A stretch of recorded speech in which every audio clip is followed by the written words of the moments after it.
Hi and welcome back to my channel. AstroBabushka here. I'm a Vedic astrologer and I invite you to look over July month to see the most important transits, when it's going to be calm, when it's going to be hot, and in the end of the video there will be the best and the worst days based on Vedic astrology. If you're interested, please keep watching.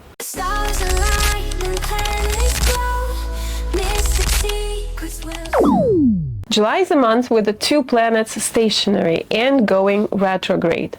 12th July, Saturn will go retrograde, and 18th July is Mercury. I will give in this video overall themes and daily Astro Prognosis I will be publishing on Instagram and TikTok throughout the month. So join me there. Saturn turns retrograde, and with Neptune both retrograde in Pisces, it is signaling a systemic disillusionment. Institutions, alliances, a collective dreams face revision. The world's foundations look less solid, more surreal. The most important event beside these two major planets going retrograde is Mars, planet of war and aggression, conjunct Ketu, a shadow planet, on 21st of July. This volatile union squares Venus in Taurus, setting the stage for economic turbulence, diplomatic strain, and leadership instability. Expect sudden breaks in alliances, supply chains, and narratives once taken for granted. The pressure builds quietly. Then comes the rupture. Signature. This transit is a signature of surgical strikes, covert operations, and aggressive actions. Volatile Mars will be squaring ringless Saturn in this, and this aspect often brings events such as in Gaza, but it is going to be happening later in August, so I will be speaking about this in the next monthly video. So full moon is going to be on 11th July with Sun and Moon meeting at 24 degrees of Gemini, near twin stars of duality, conflict, and mortal versus immortal narratives, Castor and Pollux. It amplifies media polarization, dueling truths, and tension between intellectualism and belief. With Ketu trine to the moon, expect an emotional detachment, facts without feeling, decisions made in cold clarity. New moon will be happening on 24th July in Pushya Nakshatra, in a position with retrograde Pluto in Capricorn. Also, there's a Sambandha with Saturn, Neptune in Pisces, and with Uranus in Taurus. So that's interesting, and that will be another video. 2nd July is intense, a lot of happening. Moon in a position with Saturn, conjunct Neptune. Moon square Jupiter, Sun trine to Venus, and trine to Pluto. What is the daily astrological climate here? Emotional control meets pressure. From above, the Moon opposes Saturn, Neptune, signaling emotional resistance against authority, control, or mass narratives. There's a sense of heaviness in the collective mood, a feeling of something isn't right, even if no one can name it clearly. At the same time, Moon squares Jupiter, and it exaggerates tension between personal needs and political ideology. This can show up as over-promising leadership, inflation of moral superiority, or conflicts between belief and reality.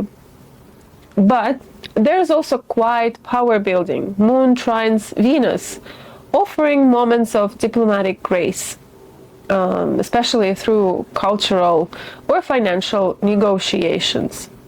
Moon trines Pluto here, deep emotional insight and backroom influence gain traction. Expect subtle but powerful shifts in tone from media, governments, or markets.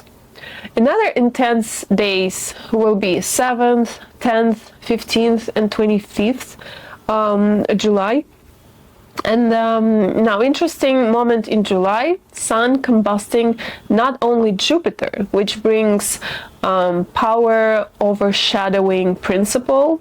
Leaders may act with confidence, but not with wisdom. Inflated promises, legal overreach, and moral blind spots disguised as righteous authority. But for the most part of July, Sun will be combusting Mercury, especially being retrograde from 18th July, potentially causing delays and miscommunications. 31st July, Sun and Mercury will be in Cazimi, though.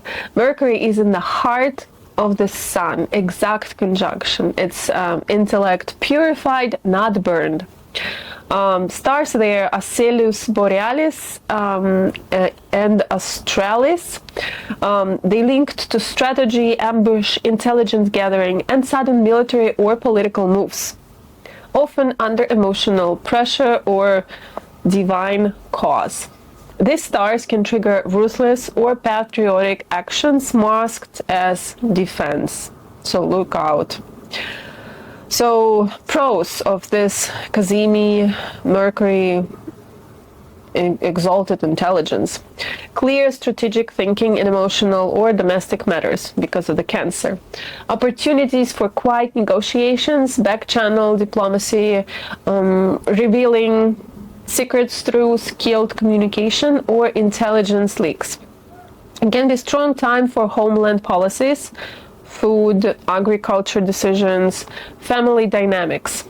Cons, because it's emotionally charged, can be overreaction masked as patriotism, backroom deals with long-term consequences, propaganda disguised as care for security, emotional manipulation through media or legal language. So which signs can be most affected? First of all, of course, Cancer, because it's all happening there. So rising Cancer or moon Cancer. Clarity meets vulnerability and voice sharpen. Now Capricorn. For Capricorn can be confrontations with leadership or public image, especially through government. For Aries and Libra, it can be tense reactivity in home, work, or relationship, political spheres. For Leo, ruler of the Sun, it brings hidden truths to the light, especially around family, real estate, or legacy. Now, I will mention the most favorable days now of the month. It is July 1st, 2nd, 5th, 12th, 21st, 29th, and 30th. And the least favorable days or unfavorable days, not necessarily bad, but days so-called empty hands, when new beginnings and financial expenses are not advised. So it is July 3rd, 9th, 14th, 18th, 23rd, 24th, and 28th. I hope this video was valuable for you. Hit like, subscribe, please support my channel, and I will see you in the following videos.